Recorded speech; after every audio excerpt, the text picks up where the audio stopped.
So there are two ways that I know that that is a song from the 90s. First of all, the guitar towards the end, like something about the way the guitar, the like riff at the end is very 90s riff. And the second way I know is because of his creative pronunciation of the word dying, which is when he talks about like, I'm lonely or I'm sick and I'm dying. And I'm like, I feel like in the 90s we got a little fast and loose with pronunciation of words, and I think that cements this as even though it doesn't fit in with grunge particularly, it feels like a 90s song to me. I don't think I've ever noticed that. I didn't notice until listening this time, and I was like, oh my god, yeah, because we had a previous guest. I believe the last time we had a self-titled album on the show when it was we talked about Third Eye Blind and yeah. And Ashlyn Lozano gave me a hard time for my love of Eddie Vedder and his creative pronunciation of words. And so now I'm like hyper aware of 90s pronunciations of things. It also feels like this is probably just how he pronounces words outside of singing. I don't know. That's just the hunch I get. It feels very much like the language he speaks in as a person. Which I could be right. I could be right or wrong, but that's the little fantasy I have in my head is that he actually pronounces words the way he sings them. I feel the same way about that. And also I think it's a Southern California thing because we have a way of cutting the ending words. I still do that. I still do that a lot. I didn't even realize it until it was pointed out to me. And it's not a criticism at all. It's sort of a just like, I don't know. I'm just because I don't know about you, Anna, but I'm more of a music than lyrics guy when I listen to music. And since starting this podcast and having guests come on who talk more about the lyrics, I find myself paying even more attention to the way that singers sing certain words, the way they pronounce things, and the way that they sort of craft imagery over time.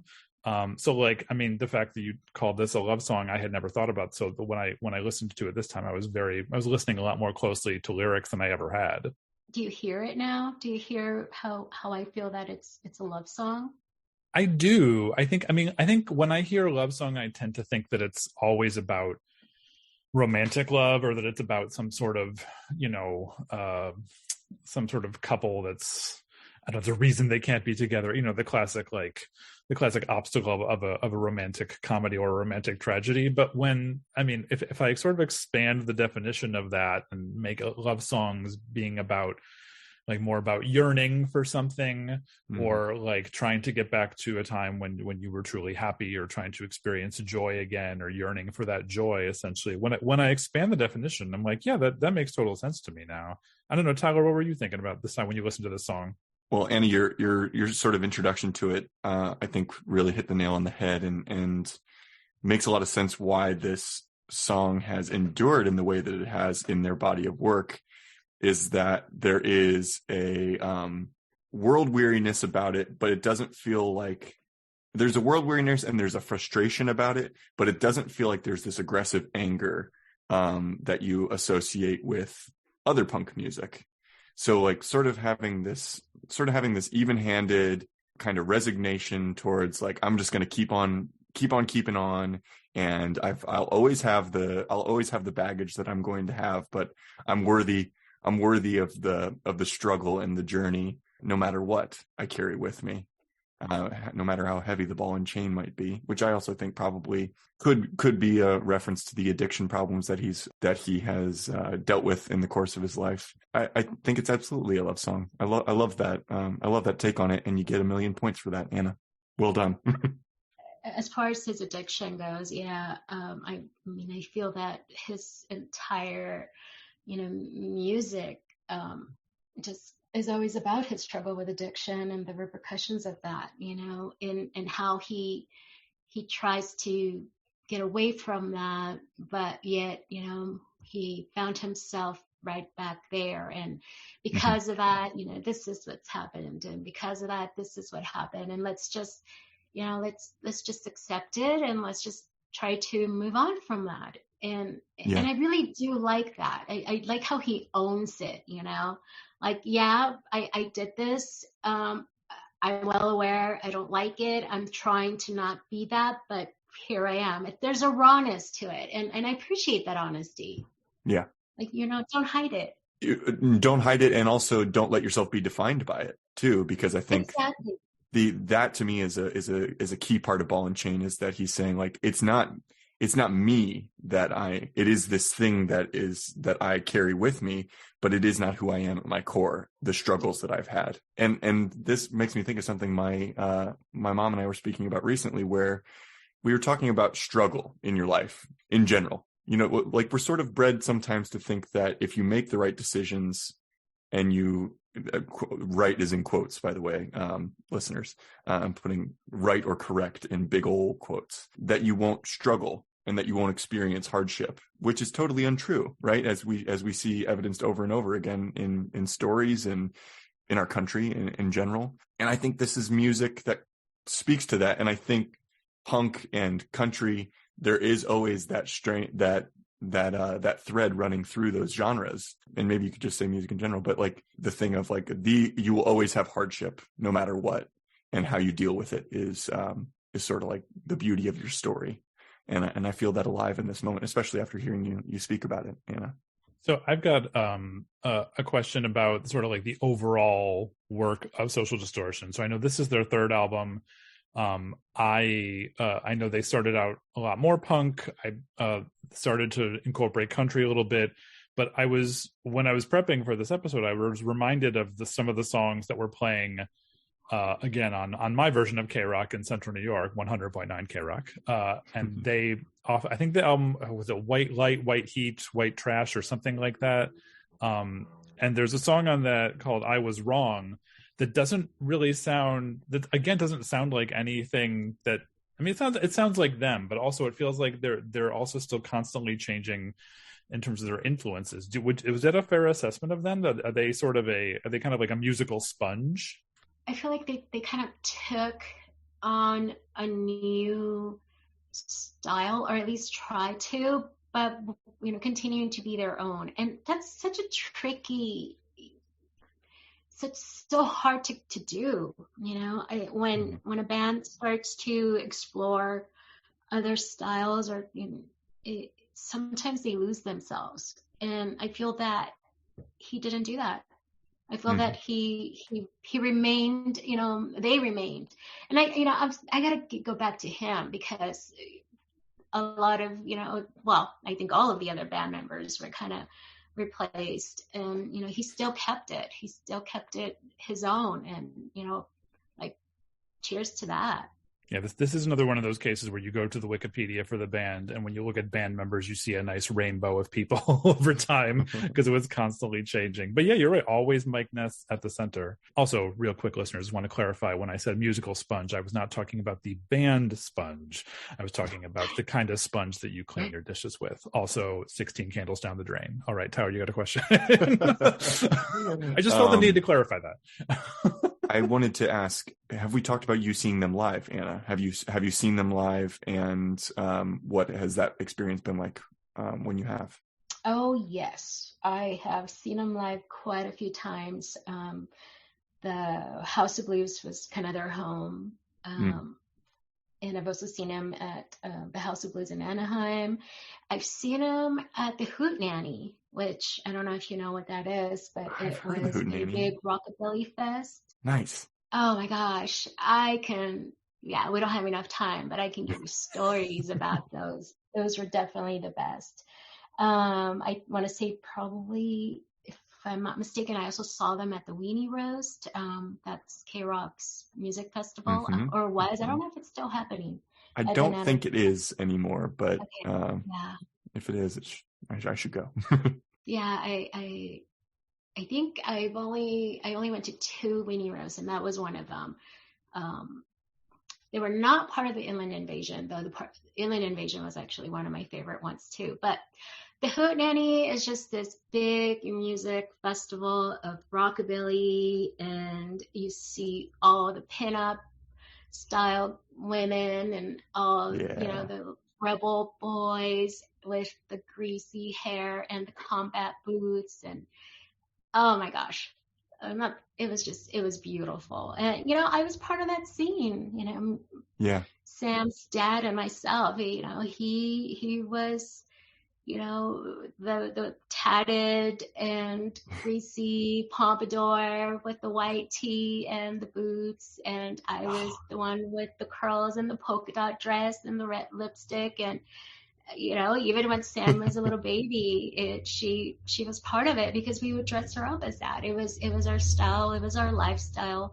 And our group of friends, we would all go together, and they were part of that same scene. And it was just a blast. And seeing Social D as being part of that was always a treat. I mean, it was always fun to see them live. They just have such great energy. And, it's one of those few bands that they sound a lot better live. I was wondering, it seems like there would be because there's a very consistent energy. Well, first of all, 50,000 points for being completely aesthetically invested in the rockabilly scene. I love that image. It's very, very strong. The songs have a very consistent sort of energy to them. There's like a drive that goes through, and it doesn't seem to deviate, at least on song to song.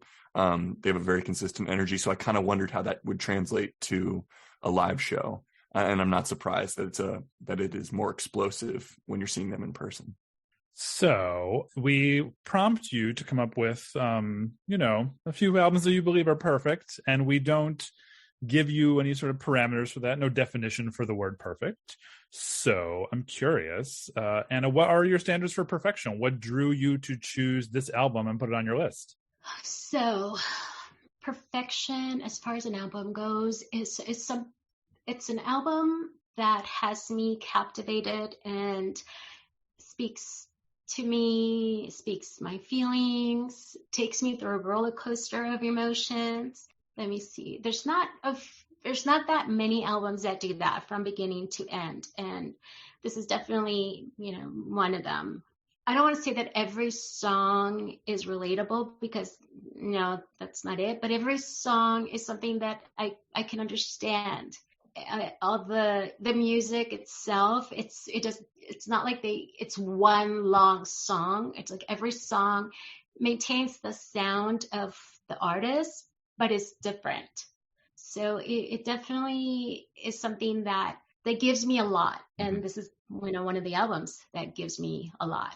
I like that bit about every song being something you can understand, every song being something where it sort of makes sense to you in a personal, spiritual way, is kind of how I'm thinking about that, because even if it hasn't been articulated in that way by all of our guests, that is a recurring theme, is someone saying, I sort of understand why this song is included, even if it's not my favorite song on the album, contributing to the perfection of an album. Would you agree, Michael?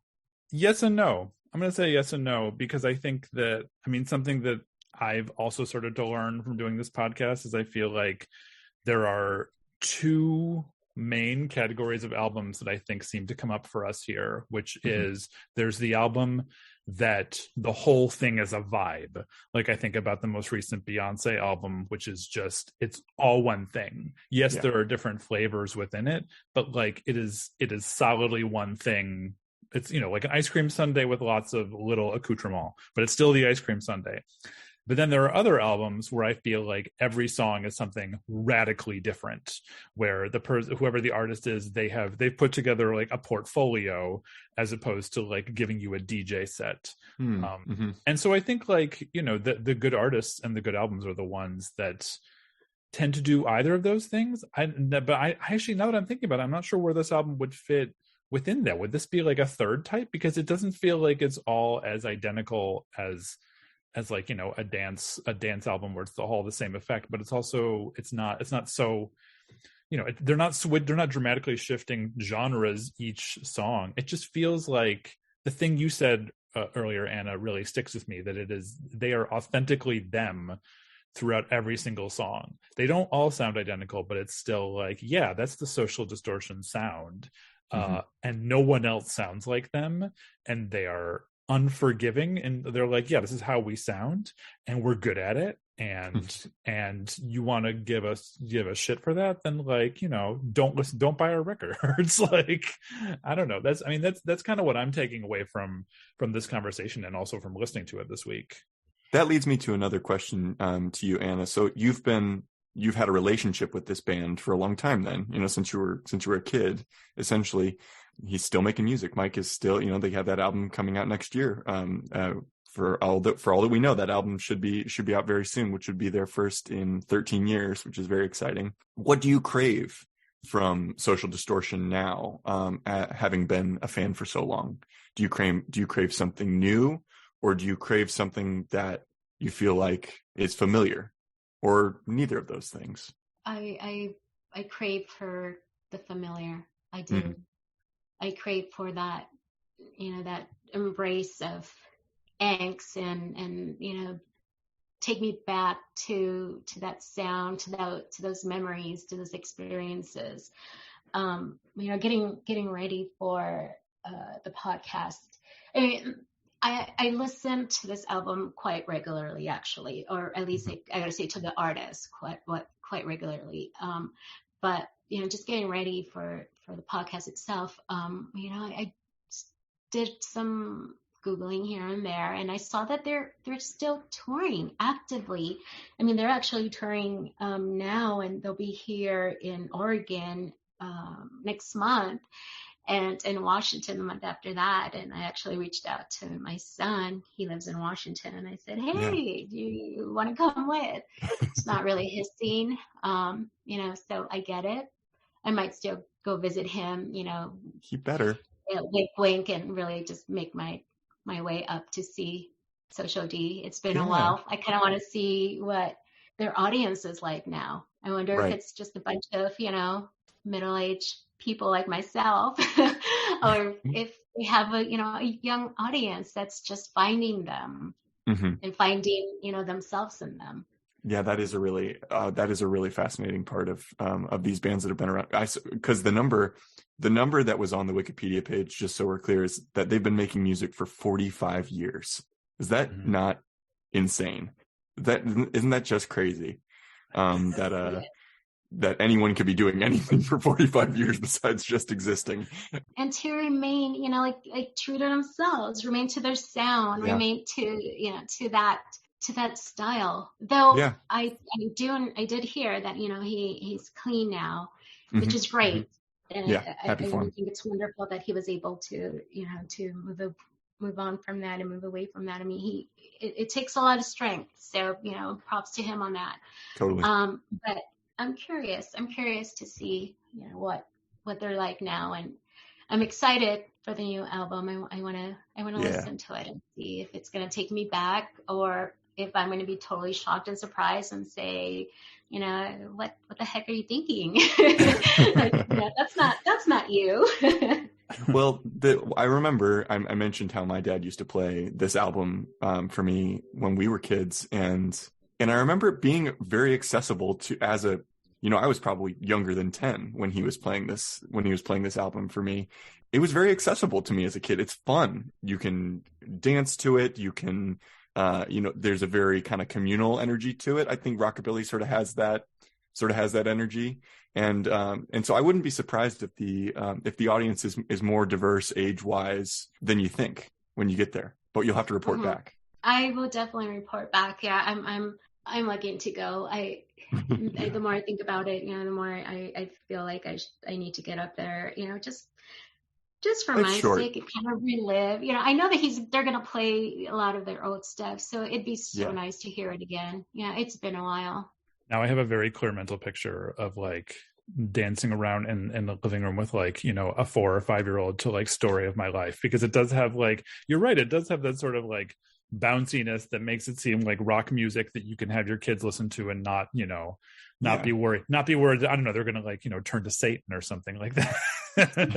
Remember that time when we were all worried that like rock music was going to make people turn to Satan? Oh yeah. Oh my gosh, yes. You're like Satan worshippers. And I went to Catholic school, so when I was going through my heavy metal time, oh my gosh, yes, I was a devil worshiper. You were the best then. More power to you. Yeah. I love it.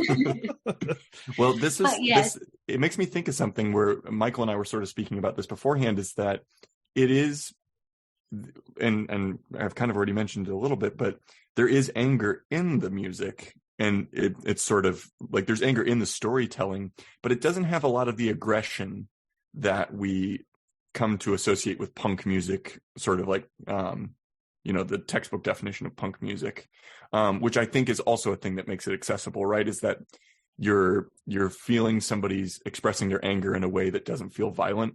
And I think it's a strength of the album, personally. I want to come back a little bit to, picturing, the child dancing to the music. Yeah. Picture Sam, 5, 6 years old, and sunglasses on because it's SoCal, Southern California. So, it's nice and bright and sunny, and we would be having barbecues and all our friends would be there, and we're all just dancing to this music, and she was part of it. And, it definitely was something that we would enjoy with the kids, whatever age they were. And as they got older, I'm sure then they started listening to the lyrics and listening to the band itself, a little more aware of what they're saying and what the message is. Yeah. And, it stuck to, I want to say it stuck to Sam for sure. It makes me happy to have shared, those moments with them. It makes me happy that, that was always a big part of us. And, Social D was definitely one of the bands that were part of us, at that time. Oh, you get 30,000 points for Little Sam dancing around at a barbecue to Social Distortion, because I love that. Well, Little Sam dancing around to Social D in her, cute little pigtails and sunglasses, and John with his little flannel shirt. I love it. I love it, Sam. Sam, you're the best. Well, I think that's going to be our final image for this episode, because Tyler, I believe it is time to go to the board. Yes. Okay. Excellent sort of closing image to your argument. Anna, you've done a great job building your case for the perfection of this album. And so what we're going to do is we're going to run back over the points, see how you did, see the points you collected, and then we'll make our assessment. So starting with those most recent points, that was 30,000 points for our image of Little Sam Lopez dancing around at a barbecue to Social Distortion. Maybe this is great barbecue music. I want to leave that. I want to leave that with our listeners. Throw this on at your next outdoor picnic, outdoor event. I don't think you'll be disappointed. Whether I said it or not, I gave you 15,000 points for that bit about every song on a perfect album being something that you can understand, because I think that's really well said. 50,000 points for the greased hair boys and the pinup girls at the Hootenanny. Love that image of you. Love that image of you at a Social Distortion concert like that. Excellent. I give you 1,000,000 points for your description of Ball and Chain, and I wrote down that it was kind of like a love song to oneself, right? You're saying I love myself and I'm worthy, and I think that's a very healthy thing to carry with us. 90,000 points for what you said before we listened to the song, talking about it being a song of yearning. I just think you kind of hit the nail on the head with Ball and Chain. 9,000 points for the eclectic mix of music that you listen to at home with your parents. Sounds like they got all the best stuff. So I respect that household's musical choices. And then I give you 10,000 points for that first concert that you went to, Ozzy and everyone else in the damn world from that era. You gotta look it up. I promise that. Yeah. I'm sure I'm not mentioning half of the bands that played. The lineup was amazing. Now as an adult, I look at it and I think, oh my gosh, that was so cool. Yeah. Can you even believe that you saw something like that? Just right. Incredible. And then of course 3,000 points for you also playing the handbells as a young person. I think this is going to be a common theme. I think we need to start like a handbell club, like all of our guests who were part of handbell choirs in their youth. Maybe we'll have a handbell album. That this one goes to 11. I don't know if we really want to listen to a handbell album. I think it's fun to play, but I don't know that I would choose to listen to it, frankly. Fair enough. I think I'll start a Reddit thread of handbell players unite. Yeah, handbell players anonymous. Add all of that to the A+ that you gave to Michael for his 60-second intro to Social Distortion, and we have a pretty strong board on our hands. So I guess that leaves us with no other business to do. But Michael, tell me, you've heard the points that Anna collected, making her case. You've listened to the album. Yes. Tell me, does Social Distortion, by Social Distortion, go to 11? Is it a perfect album? I believe, yes, indeed. It's a perfect album. It does go to 11. Congratulations, Anna. Yes. Excellent. Happy dance over here. I love it. Great album to have spent the week with. Thank you so much for bringing it to us. It's been a real joy to relive this one. Thanks for having me. It's been a joy, reliving it and, sharing it with you. Yeah, and hope we get to go to a concert together someday. I think that That would this be might, awesome. we might need to make this happen. We've been talking about this. A concert. This one goes to 11. Big old picnic sounds like something that I would very much like to put on the calendar someday. Well, sign me up. Cool.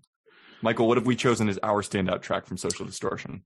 Well, we decided to go with the cover song that was on this album, Social Distortion's cover of Johnny Cash's Ring of Fire. That's what we're going to listen to. Yes. This was the one as a kid that I loved the most. I have very, very specific memories of listening to this one with my dad and my sister. And it was also my first introduction to Johnny Cash ever. So I that sort of led down a whole other path. And we over and over again, we see the influence of that guy. What a singular talent, right? Yes. A tidbit about this song really quick. Yeah. It was actually the song that my youngest, Vincent, the song was his favorite. It still is. And it actually was his lullaby. Really? Anytime he started crying and there was nothing that would calm him down, we would play this song and he was just the happiest baby. Oh, I love that. I love that. See, you were indoctrinating them real young. I like that. You got to start young. Yes, you do. This is what they say, right? What did you think of this one, Michael? Why did this one stand out to you? I mean, it's even though I knew that this was his music and country music did have an influence on them, it's just kind of surprising at times. I mean, I feel like anytime anyone covers a Johnny Cash song, you're always going to be a little bit like, oh no, what are they going to do? Like, because there's some. I mean, we could do a whole episode on terrible cover songs, and I've got one in mind right now. But the fact that there's a reverence to it, but also it still sort of captures a little bit the spirit of the song. It's just like a sort of like a welcome surprise on the album that doesn't feel out of place at all. It feels like they're paying homage. They're celebrating. It is celebrating their hero. Yeah, there we go. Totally. Thank you, Anna, for joining us. It's been awesome. And we will catch all of you next week. Here is Ring of Fire by Social Distortion. Have a great week. Bye. Bye.